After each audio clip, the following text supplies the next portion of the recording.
एक छोटे से गांव में रमेश नाम का लड़का रहता था। गर्मी का मौसम अपने पूरे जोर पर था। सूरज ऐसा चमक रहा था जैसे आग बरसा रहा हो।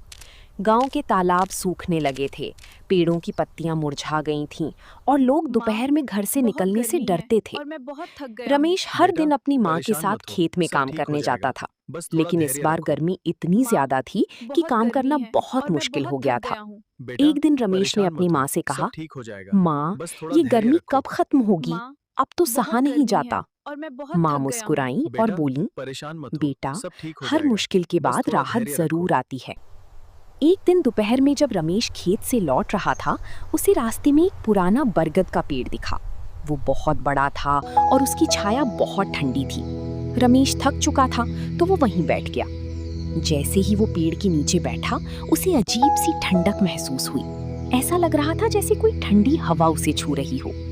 उसने आंखें बंद की और कुछ देर में उसे नींद आ गई। सपने में उसे एक बूढ़ा आदमी दिखा। वो बोला, रमेश, अगर तुम इस गांव में और पेड़ लगाओगी तो ये गर्मी कम हो जाएगी। रमेश चौंक कर उठ गया। उसे सपना बहुत सच्चा लगा। अगले दिन से ही उसने अपने दोस्तों के साथ मिलकर गांव में पेड़ लगाना शुरू कर दिया। शुरुआत में लोग हंसते थे, इतने से पेड़ों से क्या होगा, लेकिन रमेश ने हार नहीं मानी। धीरे धीरे गांव के और लोग भी जुड़ गए। कुछ महीनों बाद बारिश आई और पेड़ बड़े होने लगे। अगली गर्मी में गांव पहले से ठंडा लगने लगा। अब लोग दोपहर में भी बाहर बैठ सकते थे। हर तरफ हरियाली थी और हवा भी ठंडी लगती थी। गांव के बुजुर्ग बोले, ये सब रमेश की मेहनत का फल है। रमेश मुस्कुराया और उस बरगद के पेड़ की ओर देखा, जैसे उसे धन्यवाद कह रहा हो।